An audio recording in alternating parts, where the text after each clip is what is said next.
A biblical perspective on life, culture and current events. This is 2020 on Vision. Well, on a Wednesday, we like to check in with Ron Ross for updates on Israel, the Middle East and the ongoing war in Gaza. Ron, welcome. Thank you, Andrew. Ron, Hamas has agreed to a modified proposal for a Gaza ceasefire, according to Arab media. Yes, according to a report published by Al Arabiya News, a senior Hamas official has indicated the group has accepted a modified version of the American proposal for a ceasefire in Gaza. Hamas representatives are expected to travel to the Egyptian capital of Cairo to discuss the final details and the implementation of the deal. The White House urged Hamas militants in Gaza to release women, elderly and wounded hostages and accept a temporary ceasefire in the fighting with Israel in order to secure a more lasting one. Under the most recent proposal, Israel would release Palestinian prisoners at a 10-to-1 ratio to the number of Hamas hostages held. The deal will also stipulate the gradual return of Palestinians displaced from Gaza, according to the source. Mohammed Nassal, a member of the Hamas Political Bureau, said negotiations were ongoing but faltering, adding that Israel proposed a temporary ceasefire, which is something Hamas will not accept.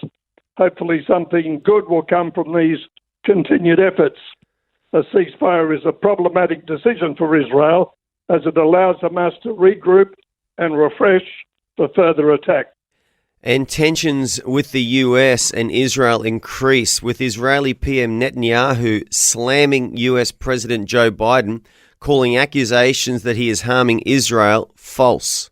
Yes, US President Joe Biden's attempts to separate the Israeli leadership from its people are false, Prime Minister Netanyahu said on Sunday. He was responding to the US administration's heightened criticism of the Israel war effort. These are not my private policies, he said. They're policies supported by the overwhelming majority of Israelis. On Saturday, Biden said Netanyahu was undermining the values on which Israel was founded and is harming the country with his handling of the Gaza war. Netanyahu has a right to defend Israel, a right to continue to pursue Hamas, but he must pay more attention to the innocent lives being lost as a consequence of the actions taken, Biden told MSNBC. He's hurting Israel more than helping Israel. It's contrary to what Israel stands for, and I think it's a big mistake.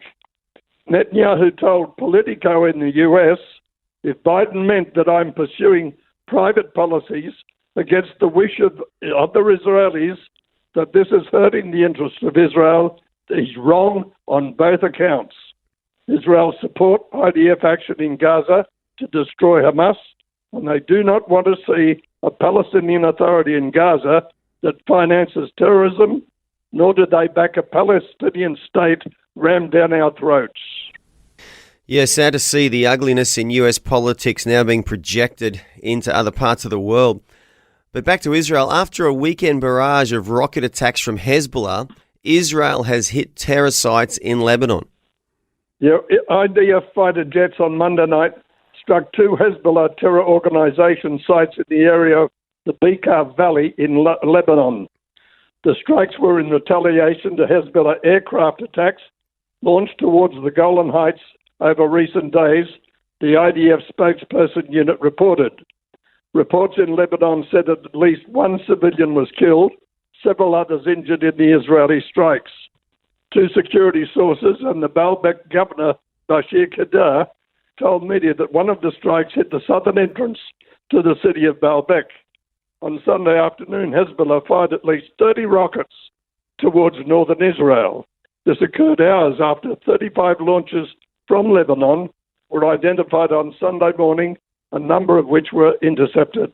And in an ominous sign, Russia will hold joint naval drills with Iran and China. What an alarming piece of news this is.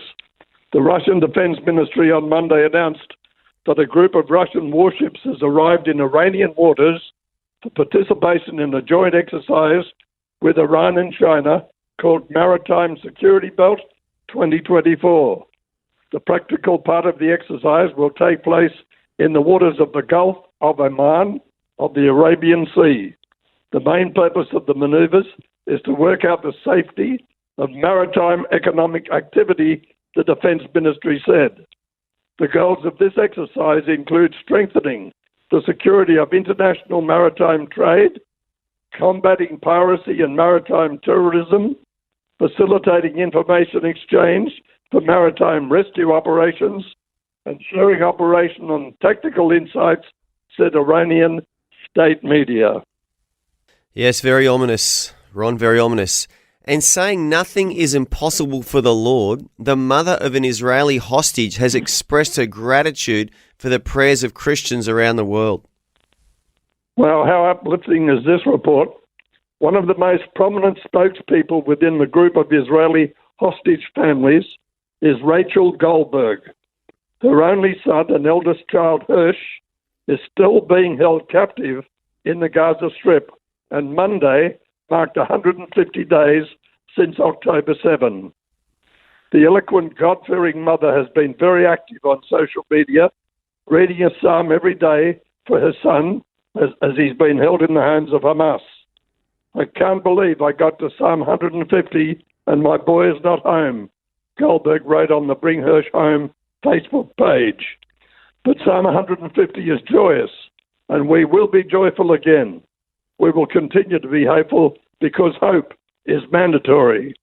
On day 133, the brave mother quoted the Psalm, Hine ma tov, how good and pleasant it is for brothers to dwell together in unity, something that has characterized her campaign as she's reached out for prayer and friendship through this unimaginably difficult trial.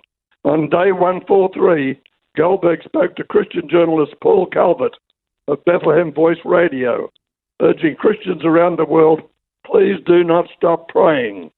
As one of the dual Israeli-US citizens currently being held hostage by Palestinian terrorists in Gaza, Hirsch turned 23 just 2 days before attending the music festival near the Gaza border on October 6 last year. There's been very little information about the condition of the hostages since the Red Cross has not succeeded in visiting any one of them. So the family clings to any snippets they can get. Hard to imagine, Ron, the trauma that the families of these hostages must be going through.